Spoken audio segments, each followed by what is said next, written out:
Hello friends, जैसे कि हमको पता है कि section 4 of the income tax act 1961 के तहत हमको अपना इनकम टैक्स हर साल निकालना होता है। और सेक्शन 14 हमारी जो इनकम होती है उसको डिवाइड करता है 5 हेड्स में। तो इस वीडियो में हम सीखेंगे, जानेंगे कि जो हमारी इनकम फ्रॉम हाउस प्रॉपर्टी होती है उसके ऊपर हम गेन्स कैसे निकालते हैं और उसके कैसे हम टैक्सेशन करते हैं।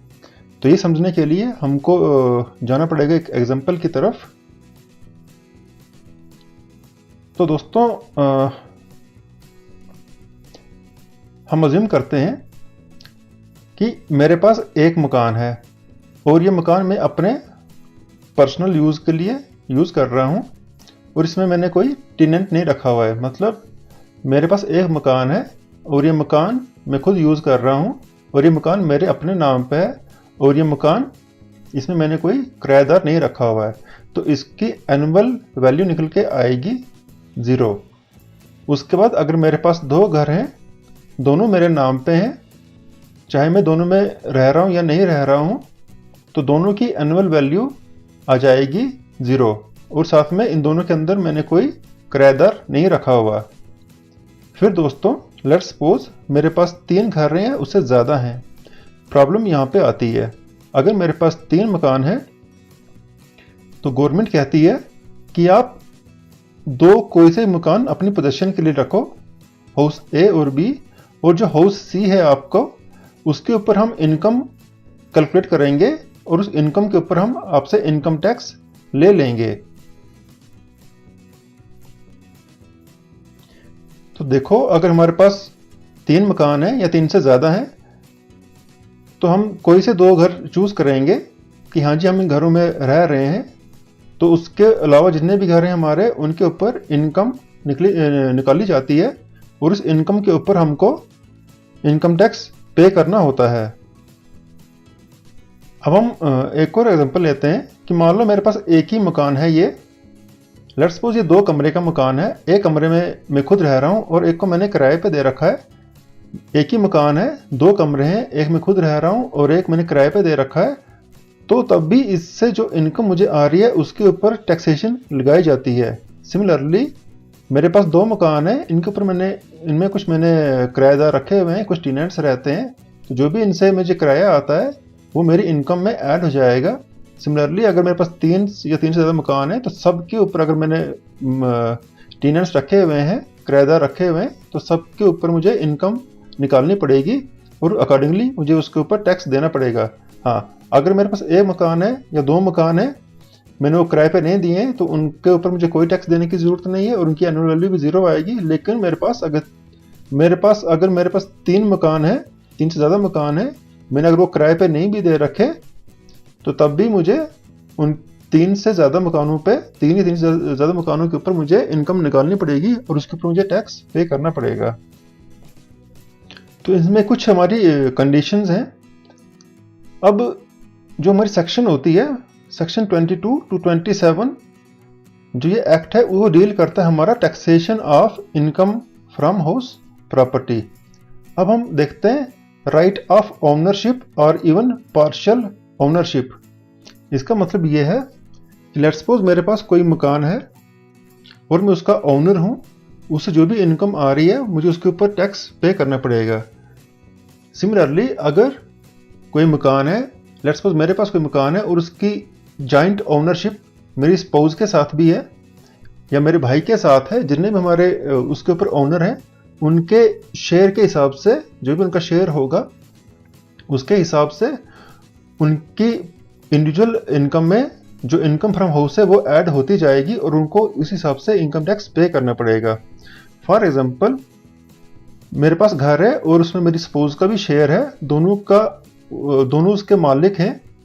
तो जो भी हमको उससे इनकम आ रही है, 2 लाख इनकम आ रही है साल की, तो 1 लाख मेरी इनकम में ऐड हो जाएगा और 1 लाख मेरी स्पाउस की इनकम में ऐड हो जाएगा।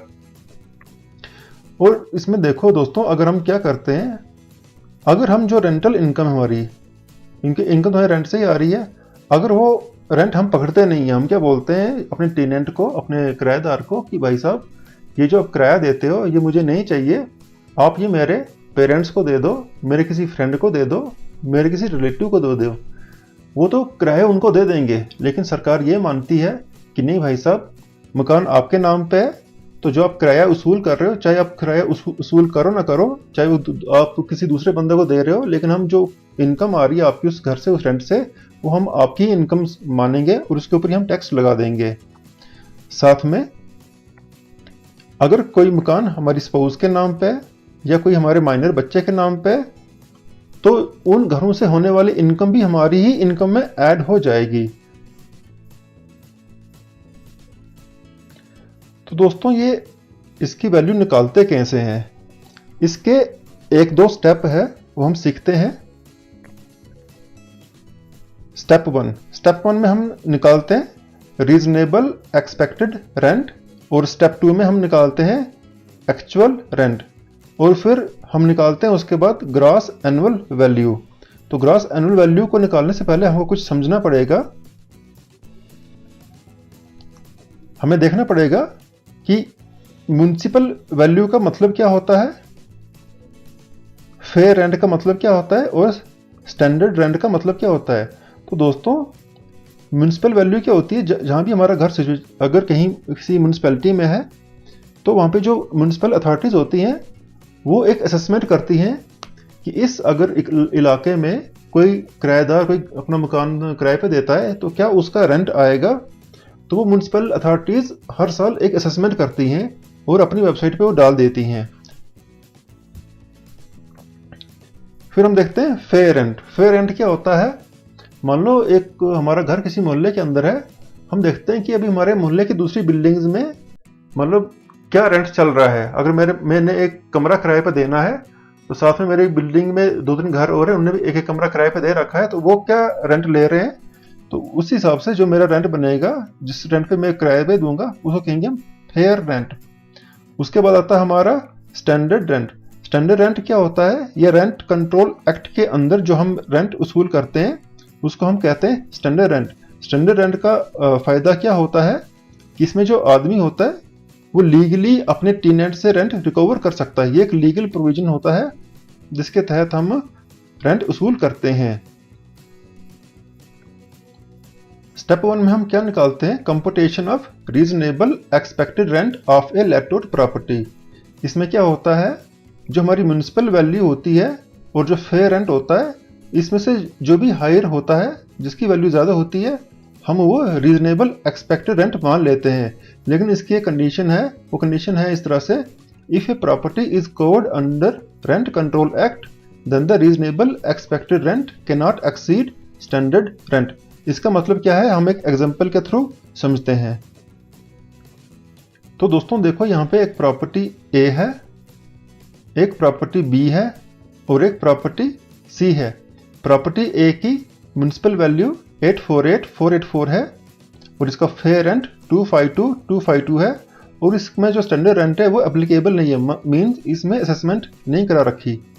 दूसरे में प्रॉपर्टी बी में भी इसकी वैल्यू ये यहाँ पे मेंशन कर रखी है और इसका फेयर रेंट ये है, और इसकी स्टैंडर्ड रेंट जो है, जो लीगली है, वो 84242 है।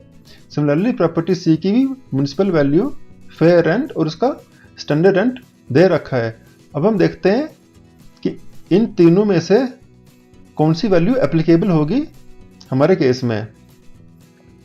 तो प्रॉपर्टी ए में हम देखेंगे हायर ऑफ, क्योंकि स्टैंडर्ड रेंट तो हमारा नॉट एप्लीकेबल है, तो हमने हायर ऑफ इन दो का देखना है, हायर ऑफ म्युनिसिपल वैल्यू और फेयर रेंट। तो इसमें जो हायर वैल्यू है वो है हमारी म्युनिसिपल वैल्यू, इसलिए हमने जो हमारा रीजनेबल एक्सपेक्टेड रेंट है वो आ रहा है 848484।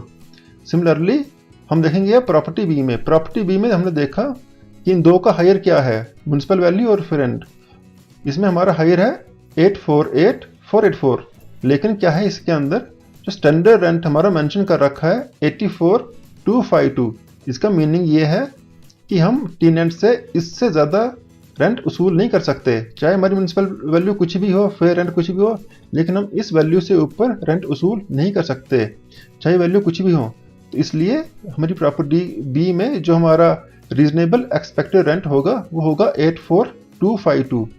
सिमिलरली प्रॉपर्टी सी में हम देखेंगे कि म्यूनसिपल वैल्यू आ रही है 848484 और फेयर रेंट है 252252। यहाँ पे हमारा जो स्टैंडर्ड रेंट है जो डिफाइंड है लॉ के अंडर वो है 984000। तो इसमें हम देखेंगे हायर ऑफ टू, इन दोनों का हायर क्या आ रहा है, फर्स्ट टू का म्यूनसिपल वैल्यू और फेयर रेंट का, इनका हायर आ रहा है 848484 और ये वैल्यू क्या है हमारी स्टैंडर्ड रेंट से कम है, इसलिए इस केस में हमारी जो रीजनेबल एक्सपेक्टेड रेंट है वो आएगा 848484। इसको हम फर्दर समझते हैं। लेट्स सपोज मेरे पास 5 घर हैं, house A, house B, house 1, house 2, house 3, house 4 और हाउस 5। तो हाउस ए और हाउस 1 और हाउस 2 तो मुझे छूट मिल गई है, मैंने वो रखे हुए हैं कि इनकी एनुअल वैल्यू 0 निकालो आप, लेकिन जो मेरे बाकी के घर हैं इनके ऊपर आप टैक्स लगा दो, इनकी वैल्यू निकाल दो। तो लेट्स सपोज मेरा हाउस 3 है वो किसी म्यूनसिपैलिटी के अंदर है और हाउस 4 भी किसी म्यूनसिपैलिटी के अंदर है, और जो मेरा हाउस 5 है ये किसी गांव में है, किसी रूरल एरिया में है। तो हमने अज्यूम किया है कि हाउस 3 की म्यूनसिपल वैल्यू 10 लाख है और यहाँ पे फेयर रेंट क्या है हमारा 8 लाख, और रीजनेबल जो स्टैंडर्ड रेंट है इसकी वैल्यूएशन नहीं हुई है। हाउस 4 की म्यूनसिपल वैल्यू है 10 लाख, फेयर रेंट है 6 लाख और इसका स्टैंडर्ड रेंट है 4 लाख।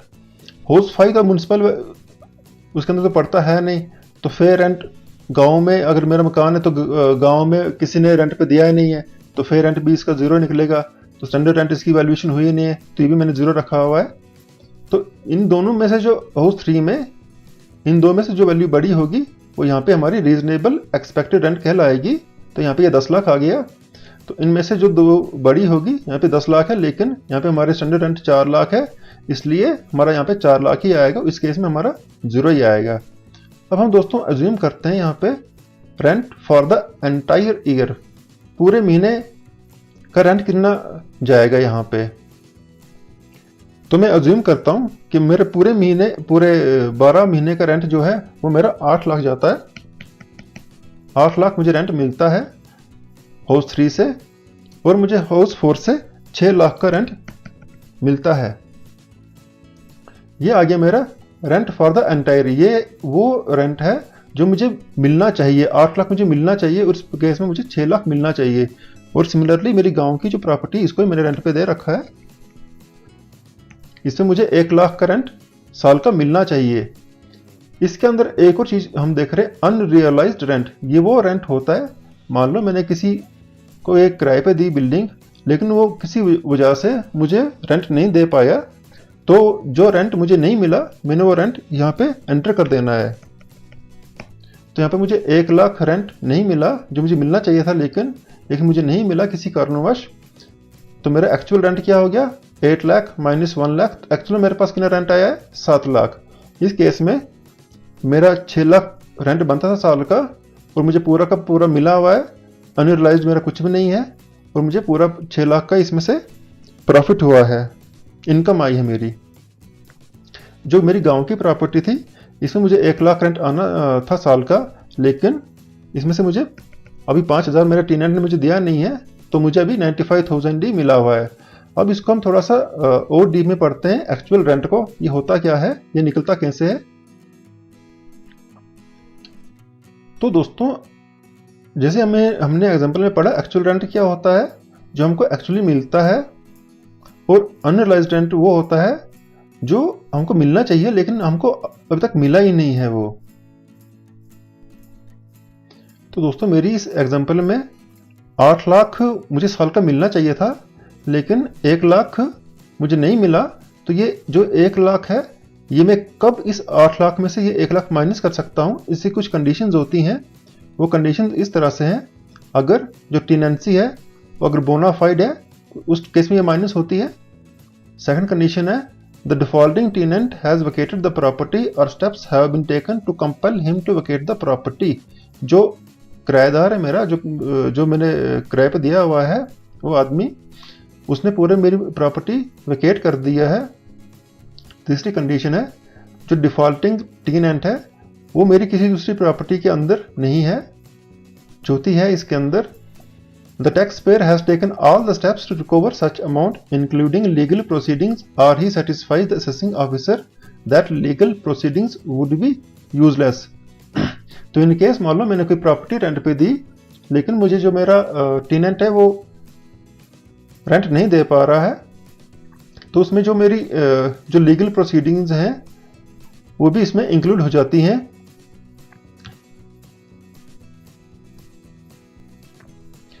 तो मैंने जो भी स्टेप्स, जो मेरा अनरियलाइज्ड अमाउंट है उसको रिकवर करने के लिए जो भी मैंने स्टेप्स उठाए हैं, चाहे वो कुछ भी लीगल प्रोसीडिंग्स वगैरह जो भी खर्चा आया मेरा, मैंने वो सारा जो खर्चा क्या रखा है उसके ऊपर, अगर मैंने वो टेनेंट के ऊपर कोई एक्शन लिया हुआ है कि भाई आप दे दो मेरा किराया, अगर वो नहीं दे रहे और जो असेसिंग ऑफिसर है उसको भी लगता है कि ये जो मैं वो जो अमाउंट है मेरा उसको रिकवर करने की कोशिश कर रहा हूँ, अगर वो जो मेरी प्रोसीडिंग्स हैं कुछ भी लीगल कार्रवाई कर रहे हो वो यूजलेस हैं, तो उस केस में भी वो जो मेरा अनरियलाइज्ड रेंट है उसको मैं माइनस कर सकता हूँ। इसको एक और एग्जांपल से समझते हैं। ये मिस्टर राज है, इन्होंने मिस्टर कुमार को 84,000 पर मंथ के हिसाब से अपना बंगलो किराए पे दे रखा है, और जो मिस्टर कुमार हैं ये मार्च 2022 का रेंट नहीं दे पाए।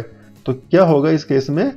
अब 84,000 मंथली रेंट है, तो इनको साल का आना चाहिए था 10,08,000, लेकिन इन्होंने एक मंथ का रेंट नहीं दिया हुआ है। तो ये क्या करेंगे, और जो मिस्टर कुमार हैं इन्होंने इनकी प्रॉपर्टी वेकेट कर दी है, तो उसमें केस में क्या होगा, 10,08,000 में से 84,000 माइनस हो जाएगा, और इनका एक्चुअल रेंट जो है वो 9,24,000 आ जाएगा। अगर ये कंडीशन सेटिस्फाई नहीं होती तो उस केस में एक्चुअल रेंट हमारा 10,08,000 ही आएगा। उसके बाद जो हमारी ग्रॉस एनुअल वैल्यू होती है, ये होती है रीजनेबल एक्सपेक्टेड रेंट ये या एक्चुअल रेंट, इनमें से जो भी हायर होती है वैल्यू उसको हम ग्रॉस एनुअल वैल्यू में डाल देते हैं। तो यहाँ पे देखते हैं हमारा रीजनेबल एक्सपेक्टेड रेंट था 10 लाख और एक्चुअल रेंट था 7 लाख, तो इनमें से जो हायर था वो हमने यहाँ पे डाल दिया 10 लाख। सिमिलरली हाउस 4 के केस में रीजनेबल एक्सपेक्टेड रेंट हमारा था 4 लाख और एक्चुअल रेंट था 6 लाख, तो हमने यहाँ पे डाल दिया 6 लाख। और ऐसे ही हाउस 5 जो हमारा गांव के अंदर था, इसमें रीजनेबल एक्सपेक्टेड रेंट हमारा 0 था, लेकिन हमको एक्चुअल रेंट आया था 95,000, तो हमारा ग्रॉस एनुअल वैल्यू बनेगा 95,000। दोस्तों यहाँ पे एक चीज समझने की है, हाउस 3 में एक्सपेक्टेड रेंट मेरा कितना है 10 लाख, लेकिन मुझे एक्चुअल रेंट कितना मिला है 7 लाख, मींस मुझे 7 लाख ही कैश मिला हुआ है, लेकिन जो मेरी असेसमेंट है वो कहती भाई आपको 10 लाख साल का मिलना चाहिए, लेकिन मुझे एक्चुअली में मिला कितना है 7 लाख मिला हुआ है, और मेरी ग्रॉस एनुअल वैल्यू कितनी है 10 लाख ली हुई है, मींस मुझे हायर लेवल पे टैक्स देना पड़ रहा है। जो गवर्नमेंट ने एज्यूम कर रखा है यहाँ पे म्यूनिसिपल वैल्यू फेयर रेंट ये वाला, मुझे इस हायर वैल्यू पे टैक्स पे करना पड़ रहा है, तो यहाँ पे मुझे लॉस हो रहा है, क्योंकि मेरे पास एक्चुअल कैश तो 7 लाख ही आया है, लेकिन मुझे टैक्स किस पे देना पड़ रहा है, जो एज्यूम्ड वैल्यू है 10 लाख, जो हमारा रीजनेबल एक्सपेक्टेड रेंट है। सिमिलरली हाउस 4 में क्या हो रहा है, जो एक्सपेक्टेड रेंट है रीजनेबल वो है 4 लाख, लेकिन मुझे 6 लाख का प्रॉफिट हुआ है, मतलब 6 लाख इनकम आई है मेरी रेंट से, और मुझे 6 लाख पे ही टैक्स पे करना पड़ रहा है। और जो मेरी गांव वाली प्रॉपर्टी है इस पे मुझे 95,000 पे ही टैक्स पे करना पड़ रहा है। उसके बाद दोस्तों इसमें से हम माइनस करते हैं जो हमने म्यूनिसिपल टैक्सेस पे कर रखे होते हैं साल के, वो इसमें से हम माइनस से कर देते हैं। लेट्स सपोज इसमें से हमने हाउस 3 में म्यूनिसिपल टैक्सेस दिए थे 30,000, और इस हाउस 4 में हमने म्यूनिसिपलिटी टैक्स दे रखे था 20,000, तो यहाँ तो म्यूनिसिपलिटी टैक्स तो हमारा गांव में होता नहीं, इसलिए 0 ही है। तो हमारी नेट एनुअल वैल्यू वो आ गई 9,70,000, हमने ग्रॉस एनुअल वैल्यू से म्यूनिसिपल टैक्स माइनस कर दिया, और ये आ गई हमारी नेट एनुअल वैल्यू तीनों केसेस में। अब ये जो नेट एनुअल वैल्यू आ गई है, इसमें से हमको फर्दर 2 डिडक्शंस और मिलती हैं। पहली होती है डिडक्शन अंडर सेक्शन 24A 30%, और दूसरी है deduction under section 24 on account of interest on borrowed capital. तो हम पहले समझेंगे ये 30%। ये 30% डिडक्शन हमको क्यों मिलती है? मान लो मेरा हाउस 3 है, तो इस पे जो मेरा खर्चा आ रहा है इसके नॉर्मल वीएट ईयर को मेंटेन करने के लिए, जो मैंने यहाँ पे कोई लेट्स सपोज मैंने कोई यहाँ पे वॉचमैन रखा हुआ है, कोई माली रखा हुआ है जो जाके इस पे कुछ काम करता है, या कुछ साल का मैं कुछ पेंट शेंट कराता हूँ, तो सरकार कहती है भाई जो आपका ये नेट एनुअल वैल्यू आती है उसका आप 30% निकालो, वो इसमें माइनस आप कर सकते हो। चाहे आप जितना खर्चा करो या नहीं करो, करो या ना करो, आप इसमें से 30% एवरेज निकाल सकते हो, तो इसमें से हम ये माइनस कर सकते हैं। तो इस केस में लेट्स सपोज मैंने कोई इसमें इंटरेस्ट वगैरह मैंने इस केस में कोई हाउसिंग लोन नहीं लिया हुआ, तो 9,70,000 में से हम माइनस करेंगे 2,91,000, इसका 30%, और ये मेरी इनकम कितनी आएगी 6,79,000। अब ये 6,79,000 मेरी बाकी इनकम में ऐड हो जाएगी और उसके ऊपर मुझे इनकम टैक्स पे करना होगा। सिमिलरली अगर मैं अज्यूम करता हूँ कि मैंने जो हाउस 4 है इसके लिए मैंने कैपिटल बारो किया था, मीन्स मैंने हाउसिंग लोन निकाला हुआ था और इसके ऊपर मुझे इंटरेस्ट लगा हुआ है 1 लाख, तो क्या होगा नेट एनुअल वैल्यू में से 30% जो है इसका नेट एनुअल वैल्यू का उसको माइनस करेंगे, मीन्स इसमें से हम 174,000 माइनस करेंगे और फर्दर 1 लाख माइनस करेंगे, और हमारा जो इनकम फ्रॉम हाउस प्रॉपर्टी आएगी वो आएगी 3,06,000। मुझे इस 3,06,000 पे टैक्स देना पड़ेगा। सिमिलरली मेरी जो गांव की प्रॉपर्टी थी 95,000 उसकी एनुअल वैल्यू आई थी, उसका भी हम निकालेंगे 30%, जो भी वैल्यू आएगी उसको फिर हम 95,000 से माइनस करेंगे, और जो हमारी इनकम यहाँ पे आ रही है 66,500, इसके ऊपर हमको टैक्स पे करना पड़ेगा। तो दोस्तों अब हम थोड़ा समझेंगे ये सेक्शन जो है 24A on account of interest on borrowed capital, इसको थोड़ा समझने की कोशिश करेंगे। तो दोस्तों क्या है, जो सेक्शन 24 होती है वो हमें छूट देती है 2 लाख या 30,000, इनमें से किसी एक अमाउंट को हम अपनी ग्रॉस एनुअल वैल्यू में से माइनस करते हैं, या फिर जो हमारी हाउस की इनकम है उससे माइनस कर सकते हैं, बात एक ही होती है। तो ये कुछ कंडीशंस हैं जिस केस में हम जो हमारी इंटरेस्ट जो हमारे हाउसिंग लोन पे लगता है 2 लाख तक, वो उसमें से हम माइनस कर सकते हैं। तो पहली कंडीशन है अगर हमने जो हाउसिंग लोन लिया हुआ है वो 1/4/1999 के बाद लिया हुआ है।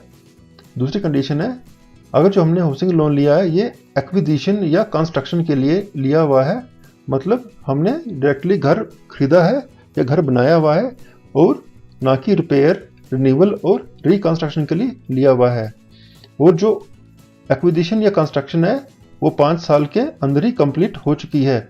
अगर ये कंडीशनें मिल रही हैं हमारी, तो उस केस में हम जो ये वाला कॉलम है इसके अंदर हम 2 लाख, अगर हमको इंटरेस्ट मतलब 2,50,000 रुपया इंटरेस्ट हमने पे किया है, तो इस वाले कॉलम में हम 2 लाख रुपया डाल सकते हैं। अगर ये वाली कंडीशंस मीट नहीं होती 1 2 3, तो ये 2 लाख की जो वैल्यू है ये खत्म रिड्यूस होके सीधे 30,000 पे आ जाती है। तो लेट्स सपोज अगर मेरा इंटरेस्ट खाली 1 लाख है तो मैं 1 लाख ही माइनस करूंगा, अगर 2 लाख है 2 लाख ही माइनस करूंगा, अगर 3 लाख इंटरेस्ट मैंने फाइनेंशियल ईयर में पे किया है तो मैं सिर्फ 2 लाख तक ही उसको डिडक्शन कर पाऊंगा। उसके बाद दोस्तों एक और सेक्शन है, सेक्शन 80EE। इसके अकॉर्डिंग हमको इस 2 लाख के अलावा 50,000 रुपये की डिडक्शन मिलती है, लेकिन इसकी कुछ कंडीशंस हैं।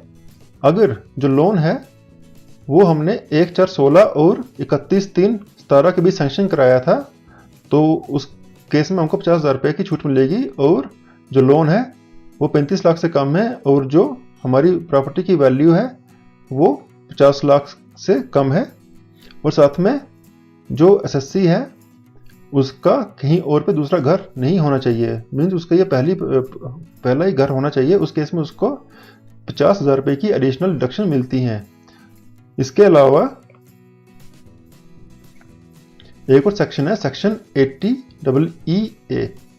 सेक्शन 80EE क्या कहती है, अगर किसी ने घर 1/4/19 से लेके 31/3/22 तक सैंक्शन कराया है, तो उसको 1,50,000 रुपये की एडिशनल डिडक्शन मिल रही है, मीन्स टोटल डिडक्शन हमको 3,50,000 रुपये की मिलती है। दूसरी कंडीशन क्या थी कि घर कब से सैंक्शन होना चाहिए, घर हमारा 1/4/19 से लेके 31/3/22 की भी सैंक्शन होना चाहिए।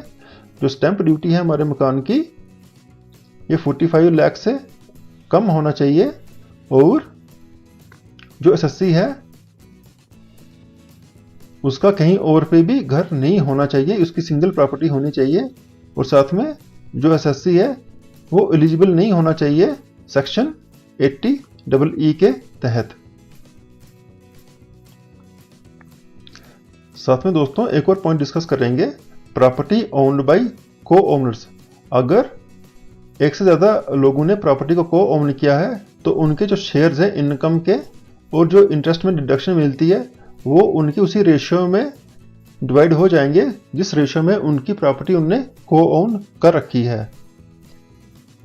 साथ में एक और पॉइंट है यहाँ पे, ये मैं पहले डिस्कस कर चुका हूँ कि लेट्स सपोज मेरे एक मकान है, उसमें 2 कमरे हैं, एक कमरे में खुद रहता हूँ, एक में मैंने कोई किराएदार रखा हुआ है। तो जो मैंने रेंट ले रहा हूँ इस रूम का, तो वो मेरा इनकम में ऐड हो जाएगा। जो मैंने आपको कैलकुलेशन करके बताई ये वाली, हमने इस तरह से कैलकुलेशन करनी है, तो वाला रेंट हमारी इनकम में ऐड हो जाएगा।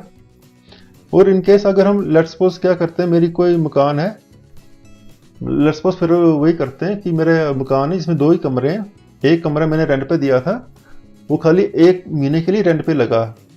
लेट्स सपोज मैंने रेंट रखा था उसका महीने का 1,000, तो खाली 1 महीने के लिए वो रेंट पे लगा, तो मुझे वो साल का पूरा इनकम उसका निकालना पड़ेगा। तो ये थोड़ा सा हमको लॉस हो जाता है उस केस में, क्योंकि अगर उसको मैं टेनेंट को देता ही नहीं, किराए पे देता नहीं, तो उसकी मेरी वैल्यू जो ये हमारी नेट एनुअल वैल्यू है उस केस में 0 हो जाती। लेकिन मैंने क्या किया, खाली 1 महीने के लिए ही मैंने रेंट पे दिया था, तो मुझे उस 1 महीने के 1,000 के पीछे मुझे बहुत बड़ा टैक्स उस पर पे करना पड़ा। तो ये थोड़ा सा आपको ध्यान से अपनी जो प्रॉपर्टीज है उसको रेंट पे दिया करें। तो इसी एग्जांपल को हम फर्दर डिस्कस करेंगे। लेट्स सपोज दोस्तों मेरा हाउस 1 हाउस 2 उसमें खुद रह रहा हूँ, उसमें कोई टेनेंट नहीं है, और मेरे हाउस 3 और हाउस 4 में भी कोई टेनेंट नहीं है। तो उस केस में भी देखो ना, मुझे उस केस में भी बहुत ज़्यादा टैक्स पे करना पड़ रहा है। मुझे अल्टीमेटली टैक्स पे करना ही करना है, कुछ ना कुछ टैक्स तो पे करना ही करना है मुझे अपने हाउस 3, हाउस 4, हाउस 5 पे। तो ये स्कीम जो है, ये जो इनकम फ्रॉम हाउस प्रॉपर्टी है, ये बेसिकली हमारी यहाँ पे आई थी 2003 के आसपास स्टार्ट हुई थी। ये स्टार्ट की थी हमारे उस टाइम के एक प्राइम मिनिस्टर थे, Shri Atal Bihari Vajpayee. Housing for all करके स्कीम थी। तो उनने क्या कहा कि हम तो घर बना नहीं पाएंगे, तो हम क्यों ना करें, जिनके मकान ऑलरेडी बने हुए हैं तो उनके घरों के ऊपर टैक्स लगाना स्टार्ट कर दें। तो उससे क्या होगा कि जितने भी मतलब मकान मालिक हैं, जितने भी उनके घर हैं, तो वो क्या करेंगे, घरों को किराए पे देना स्टार्ट हो जाएंगे। उससे क्या होगा कि हर एक बंदे को घर मिल जाएगा, क्योंकि ऐसे तो अगर वो रेंट पे देता ही नहीं। लेट्स देखो ना, इस एग्जांपल में मैंने अपना हाउस 3, हाउस 4 रेंट पे दिया ही नहीं है, तो मुझे इसके ऊपर मुझे 679 का प्रॉफिट हो रहा है, मतलब इनकम आ रही है, मतलब झूठ मूठ की इनकम मेरी आ रही है। इसमें एक्चुअल इनकम तो है ही नहीं कुछ भी, लेकिन है ही नहीं है, मुझे इसके ऊपर इतना हैवी टैक्स देना पड़ रहा है। हालांकि मैं कुछ कमा ही नहीं रहा हूँ इस अपनी प्रॉपर्टी से, लेकिन मुझे फिर भी इसके ऊपर टैक्स पे करना पड़ रहा है। तो इसलिए उस टाइम पे ये स्कीम लाई गई थी कि जो भी जिनका भी घर खाली वगैरह रहता है वो कुछ ना कुछ रेंट पे दे दें, ताकि लोगों को घर मिल जाए, रहने के लिए छत मिल जाए, और जो मकान मालिक हैं उनको भी कुछ ना कुछ इसमें रेंट का प्रॉफिट हो जाए। अब हम एक एग्जांपल और डिस्कस करते हैं। ये मिसेस बी हैं, जिनके 3 घर हैं दिल्ली में। तो इनका घर 1 है, इस पर ये म्यूनसिपल वैल्यूएशन इसकी है 3 लाख, फेयर रेंट आ रहा है 320। एनुअल रेंट इनका कुछ भी नहीं है, क्योंकि ये सेल्फ ऑक्युपाइड प्रॉपर्टी खुद रहते हैं, और इन टैक्स पे कर रखा है इसके ऊपर म्यूनसिपैलिटी वालों का 20,000। इनका जो घर दूसरा है उस पर म्यूनसिपल वैल्यूएशन है 2 लाख, इसका फेयर रेंट है 2,20,000, सेल्फ ऑक्युपाइड प्रॉपर्टी है, और इनने म्यूनसिपल टैक्स पे किया 20,000। इनका जो तीसरा घर है उसकी म्यूनसिपल वैल्यूएशन है 2,50,000, इनका फेयर रेंट असेस हुआ है 2,30,000, ये भी सेल्फ ऑक्युपाइड है, ये खुद रहते हैं, और इन्होंने म्यूनसिपैलिटी टैक्स पे कर रखा है 20,000। अब देखो इस एग्जाम्पल में क्या है कि ये जो मिसेस बी हैं ये खुद ही तीनों घरों में रहती हैं, कोई भी ये मीन्स इन्हें रेंट पे नहीं दे रखा किसी चीज़ को। तो इनमें इनको क्या करना पड़ेगा, कोई से 2 मकान जो हैं इनके, उनको अपने पास मतलब उनको छूट दी जाएगी कि आप बताओ जी कि 2 मकान कोई ऐसे बता दो हमको जिनकी हम नेट एनुअल वैल्यू 0 कर दें, लेकिन जो तीसरी प्रॉपर्टी है उसके ऊपर हम आपकी इनकम निकालेंगे और उस पर टैक्स भी लगाएंगे। तो इस केस में क्या करेंगे मिसेस बी, वो हाउस 1 और हाउस 3 इनको वो बोलेंगी कि हाँ जी ये मेरे अपनी प्रॉपर्टीज़ हैं और इनकी नेट एनुअल वैल्यू आप 0 निकालिए, और जो हाउस हमारा सेकंड है इसके ऊपर मैं टैक्स पे करूँगी। उन्होंने ऐसा क्यों किया, क्योंकि अगर वो देखें हमको उसको, अगर हम इस एग्जांपल को एनालाइज करें तो यहाँ पे म्युनिसिपल वैल्यूएशन और जो फेयर रेंट है प्रॉपर्टी 2 का ही सबसे कम है।